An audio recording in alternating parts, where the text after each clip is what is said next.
Now with more different peoples that are the same. Yeah. That was a good summation of it. So today we've got Me. me Josh, Meg, Ryan. and Josh again. And Josh. In case you missed him the first time. So much switching. Which we played Spec Ops The Line, which is a very military shooter, which is partially why And we invited Josh, and also psychological because thriller. you have a direct connection to this I game. do. In that. My brother was the lead artist on this game. So we're going to say nothing but nice things about the game. Like I wore Also- my shirt. Yeah, he's got a My shirt. 33rd shirt. Oh, that's actually a really cool shirt. Yeah. Do they still make those? I don't think Probably so. I don't think they not. still make the game. So. Well, you can still buy it. Yeah. It did not get a sequel, though. It did get a multiplayer co-op tacked on later, which I haven't tried that yet. Me either. It was originally a single-player only experience. It's a third-person shooter. Takes place in Dubai after a Armageddon-level sandstorm. So the whole city is completely buried in sand, and you are part of a Delta Force team that's been sent in to figure out why the 33rd Battalion, is that correct?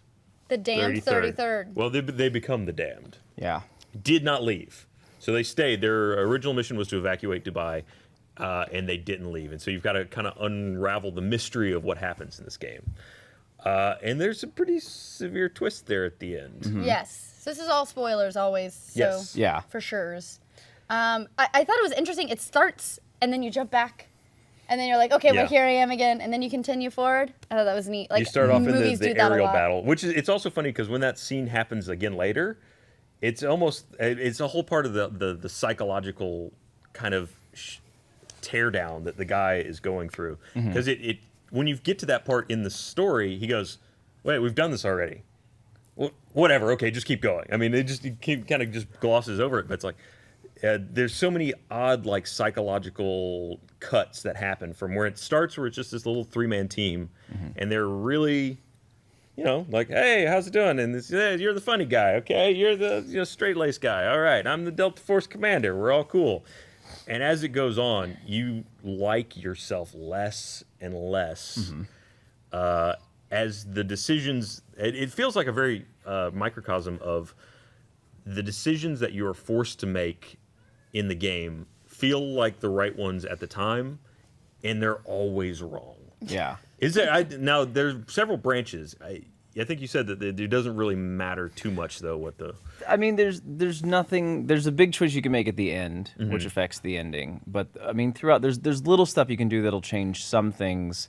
But it's kind of just picking between two bad choices, right? There's like the guy, I forget what the character's name, but the guy you're helping steal the water, who ends up being kind of bad. Riggs, Yeah. who's a CIA. Yeah, you encounter the CIA who are trying to sort of overthrow the 33rd. They started an insurgency amongst the local population to overthrow the 33rd, who are kind of the law keepers at this point. Yeah, and so there's a point when he turns out to not be the best guy, and so you have the choice of shooting him and putting him out of his misery or letting him burn to death. Right. And it's like, those aren't great choices. Yeah. And then depending which one you choose affects some of the psychological stuff later. Did you notice that? Like No. the choice you make is like painted on a wall later, like it's him burning alive or it's him like shot. Oh, wow. What choice did you make? I burned him, I think. You let him Yeah. burn? Let him burn. I mean, he was a it's- prick. I mean, it's the same choice. Like Yeah. you're saying, it's not a good choice either way. You've still caused his death regardless of what you do. Yeah. Well, no, I mean, he kind of caused his own death. That's a great example of the kind of stuff that you deal with in that game is, so you hook up with the CIA, this entire time you've been thinking the CIA are trying to kind of help the civilians, and you help him steal the water so that you can wrest control back in the city, and he just blows the water up. Yeah. Because it turns out his whole objective, and you've helped him do it, is to make sure no one makes it out of Dubai. Right. Yeah. So that the entire Middle East doesn't turn on the U.S. So that's really a great example of everything in this game, where you think you're doing the right thing, Right. and invariably it ends up being the worst thing you could have done. Yeah. And it seems like no matter what you do, it's like damned if you do, damned if you don't. That's an because- achievement. Yeah. There's an achievement called Damned If You Do, and one if you damned if you don't. Yeah. Which is about whether you shoot one guy or the other, or don't shoot anybody. Oh, the two hanging guys, yeah. Which I think there's a lot of those decisions have three directions you can take. You can do A, B, or do nothing. Yeah. Which is also a choice. Yeah. Several times doing You can nothing. you can also shoot the ropes on those and let the two guys try and make a run for it. Can you? Yeah. Shit, I didn't even know that. Yeah. Wow. Josh is our guide through Spec Ops. I know all this. I have the inside word. Well, the thing that is really interesting about this game is it deals with PTSD in like a really, I mean, obviously PTSD is a very real thing for a lot of people, but it deals with it in such like an extreme way. Can you like kind of walk us through what you think about that? Because you've actually been in combat situations. Right. So people who don't know, I was straight out of high school. I was in the Army for 3 years. I was an infantryman, and I went to Iraq for the first year, for 2003 to 2004. So while I was there, I was a dismount machine gunner. I was a Bradley gunner. I was a grenadier. I did all the like ground combat stuff. So yeah, I mean the game's interesting because it does definitely try and make you feel worse about the violence than most shooters, right? Like you come away feeling, oh, I don't feel great about, like it was a big exciting firefight, but you don't feel like the Call of Duty, like, oh, it was awesome. Yeah. But it tells it in obviously a much bigger, more almost like a narrative scope than like the small experience, because there's a big twist at the end. Should we say the twist? Yeah, you can totally say the twist. Yeah. So at the end, you learn that the guy you're taking orders from, you're trying to, it's the guy's old commander, right? Yeah, Right. it's Conrad, the Conrad. colonel who's in charge of the 33rd Battalion, who you've been sent in to try and find. Right. And you've been communicating with him. Yeah. Right. And so it turns out at the end of the game, he's been dead the whole time, and you have kind of projected your war crime guilt onto him and made someone else do it. So there is kind of this bigger thing that's not, as a war vet, like I don't do that. I don't project my stuff onto fake dead people that I talk to. Right. But there's, like the themes resonate though. So Right. it's an interesting, it's interesting, and I think appreciated that a game would take risks like that, and not just because my brother made it. Right. No, but I think it's honestly it's very unique in that, like what you were saying, like a lot of shooters are like, yeah, we got him, but this is like there's actually no winners here. Like you've done something and you feel bad about it. You were talking about like the tooltips that are just like by they the just end of really it, like weigh on you. there has never been a game I think I've played that has made me that has actively sought to make me dislike myself for playing it more than this game. Yeah. It's one of those things where you get to the end of it, it's like watching Schindler's List or something, where it's like, that was really powerful. God, I feel terrible. Yeah. I mean, but yeah, even towards the end of it, as your character starts to break over time, even things like his reactions to getting shot and things like that, whenever he gets hit, it starts with like, oh, just give me some cover. And then by the end of it, it's just like, God damn it, you're slowing me down, motherfucker. And he's talking to like his teammates and things. And the tooltips, if you die, get really brutal. Like there was one that was just, this is all your fault. Yeah. Or one of your squad mates dies at one point, and the tooltip after he dies is, oh, that guy probably would have had PTSD. Guess he was the lucky one. Like, Yeah. Jesus. Yeah. When there's a choice you can make there too. When the first of your squad dies, the first of Right. 3 guys, did you choose to shoot the civilians, or I did you? did. Oh, okay, because you can choose not to. I held Right. off for a long time, and Yeah. they started pelting me with rocks. And I Yeah. was like, I died once. I tried to just walk out, and they beat me to death. Yeah. And so then I was like, I'm just not going to do anything. And they started hitting me and throwing rocks at me. And it was kind of late in the evening. I was trying to get through the game, so I didn't want to die again, because it takes a little while if you die. So I was like, oh, shit, I guess I have to. And I finally just shot one. Mm-hmm. The And one they that scatter, was I think, beating right? on me, and everybody Yeah. else runs away. Yeah.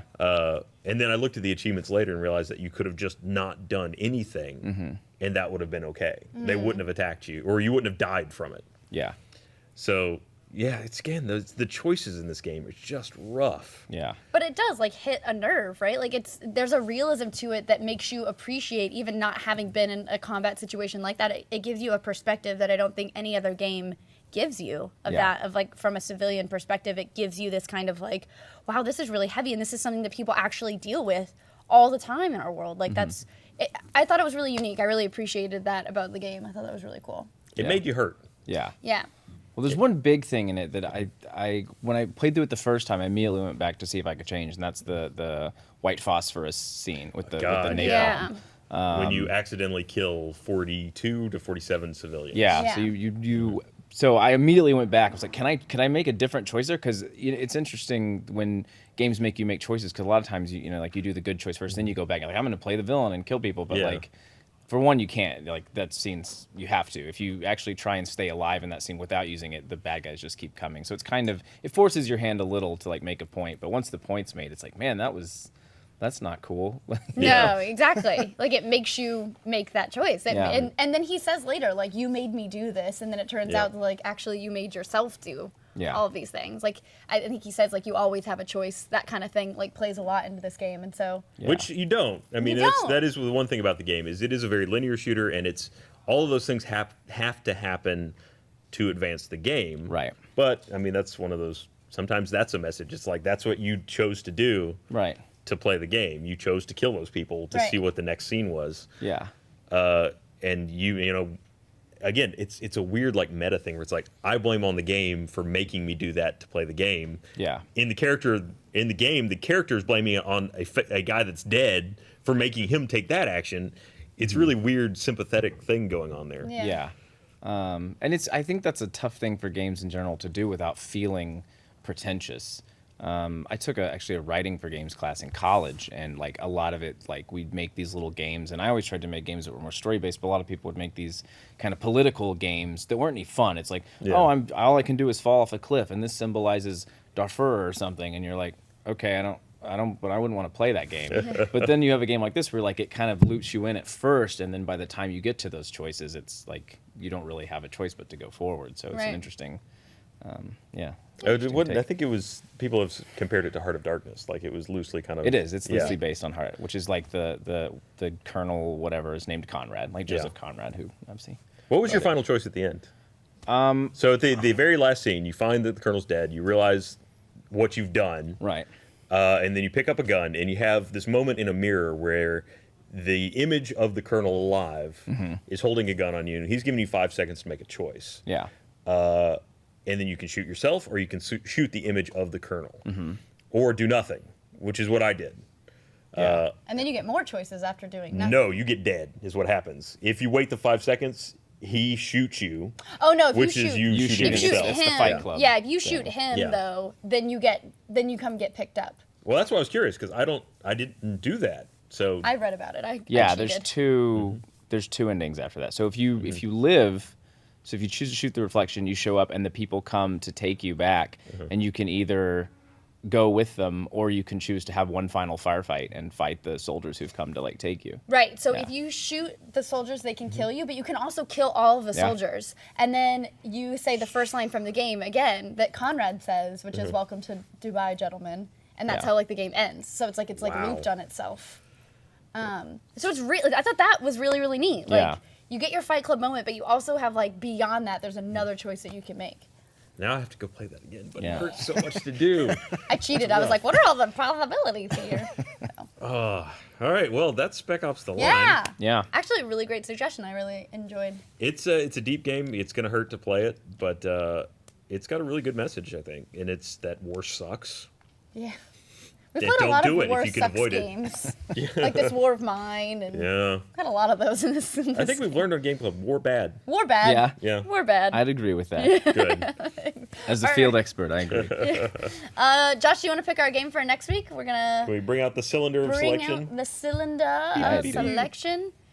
It's gonna wheel over here. Oh my goodness. Spared no expense. Okay. That's where it goes. It doesn't get any closer to you. Or it just keeps going when I reach Wait, no. Go for it, Josh. one. Okay. Try to find something happy in there. Yeah, spin. You can spin and then open the little We need some thing. catharsis. You gotta hold it because it'll all come out like I did once. Is there like a Care Bear game in there? Because I could use a hug or something after that game. Rocket League. Rocket League. All right. How did that end up in there? I bet Bernie put it in there 40 times. Gus. All Oh, right. Gus. All right. Well, I played a lot of. We Yes, are doing we a tournament in that game. I don't know if we announced that yet. Yeah. On the DL. We might be doing a tournament in that game. So Rocket League is next Yeah. week's game. Play it, love it. Which is more accurate to war, I think. Yeah. I think so. Yeah, rocket propelled Rocket cars League. with giant balls. Yeah. Yes. Could we settle our differences that way? I think that would be much happier. Yeah. I don't think so. there's Yeah. PTSD from rocket ball soccer. Nobody's actually driving them. We Like, make these are them all drones. Yeah. There you go. Yeah. Even better. All right. Join us next time for the answer to all war. Bye. Bye.